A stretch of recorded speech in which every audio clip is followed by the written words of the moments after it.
It was a hot summer afternoon in Switzerland, but high above us was a completely different world. Cooler air, dramatic cliffs, and some of the widest views in central Switzerland.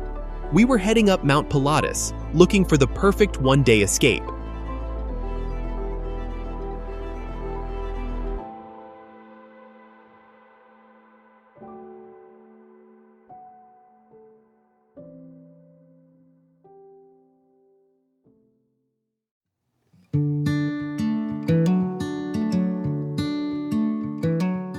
Our afternoon began in Kriens, just outside Lucerne. We arrived after 1 o'clock, when the heat had already reached 32 degrees. On paper, the plan was wonderfully simple. Leave the car below, take the gondolas up, and see where the mountain led us.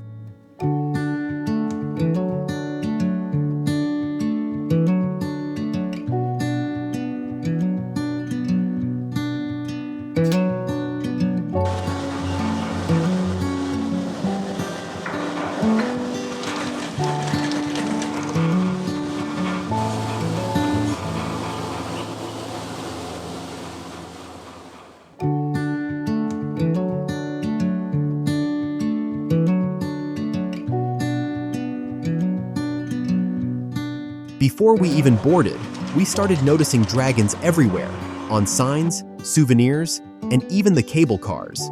We didn't understand the connection yet, but it added a little mystery to the journey before it had really begun.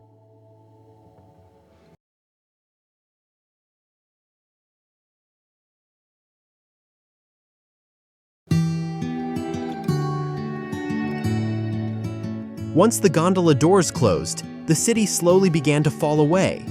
Rooftops became meadows, meadows became forest, and Lake Lucerne appeared in the distance. With every minute, there was a little more space between us and the routines we had left below.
At Fräkmüntegg, the first gondola ride came to an end.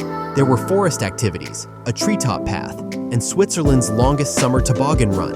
It would have been easy to spend the whole afternoon here, but the summit was still hidden above us, so we continued toward the dragon ride.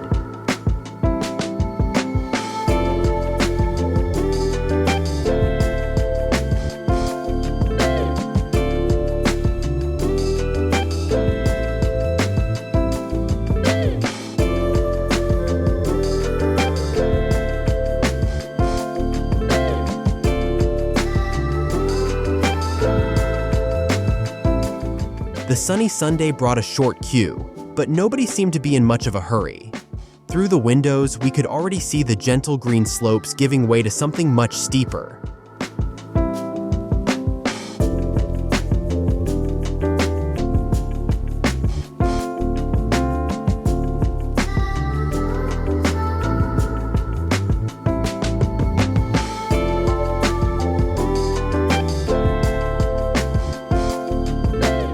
The dragon ride takes only a few minutes, yet the landscape changes completely.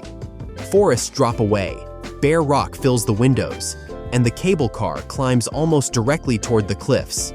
The city now felt much farther away than the short journey suggested.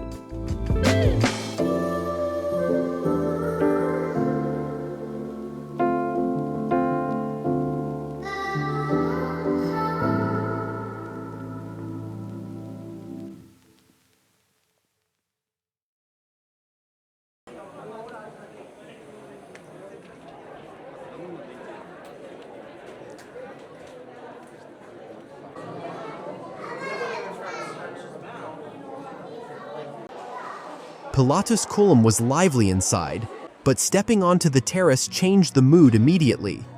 There was fresh air, open space, and a panorama reaching far beyond Lucerne. We found 2 chairs in the sun and did exactly what we had come here to do. Slow down, look around, and enjoy having nowhere else to be.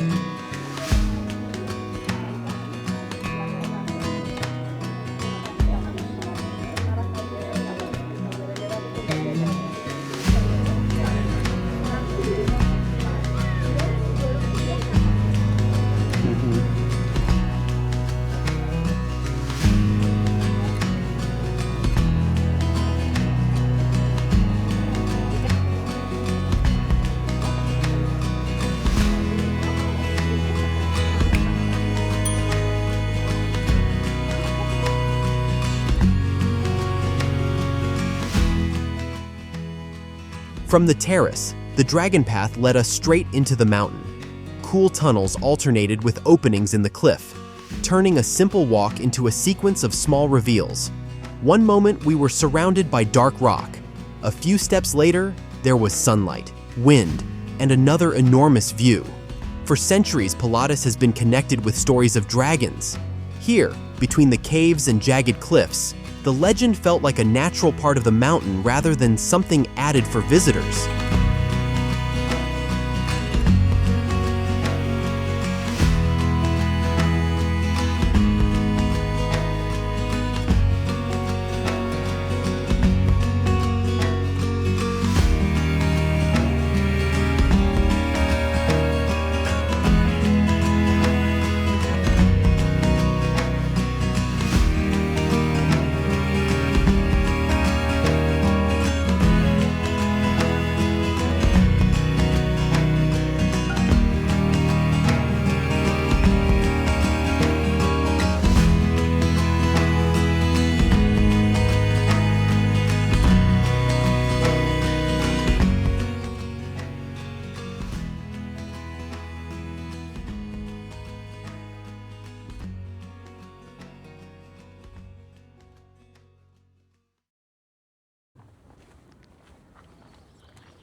The circular path could have taken us directly back to the station.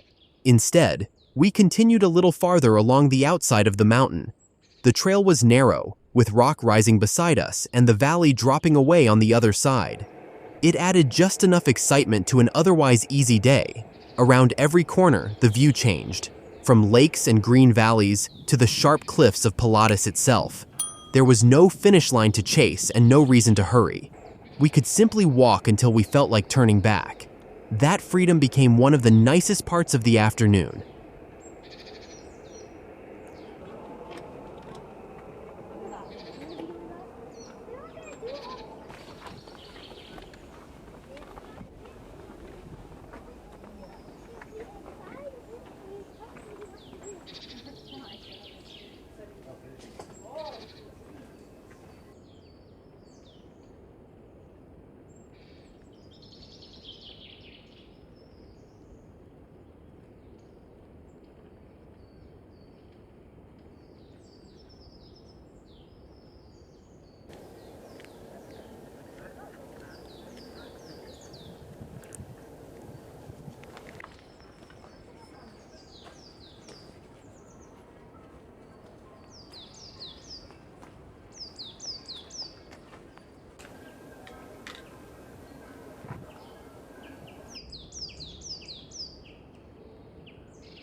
Before heading down, we decided to add one final climb, the Esel viewpoint above Pilatus Kulm. The route is short, although the stone steps become surprisingly steep near the top. With every turn, the station dropped farther below, and the horizon opened a little more.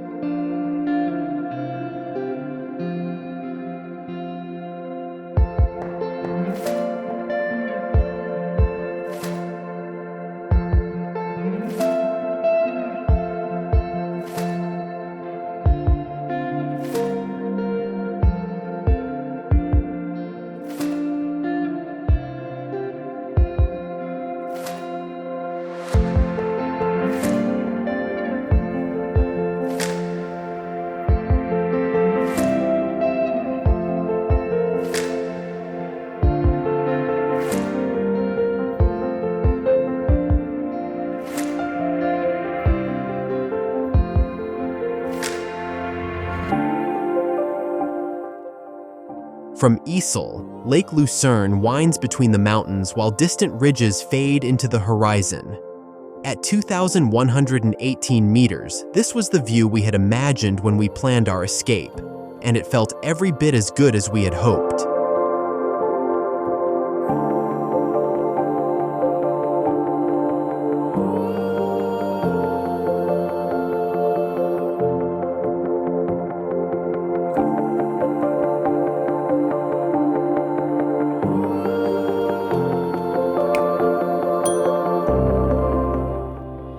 By then, the heat and routines of the city felt very far away. Pilatus had given us fresh air, beautiful paths, time together, and an afternoon that felt completely different from an ordinary Sunday. Sometimes the perfect escape is simply the one that lets you return home a little lighter.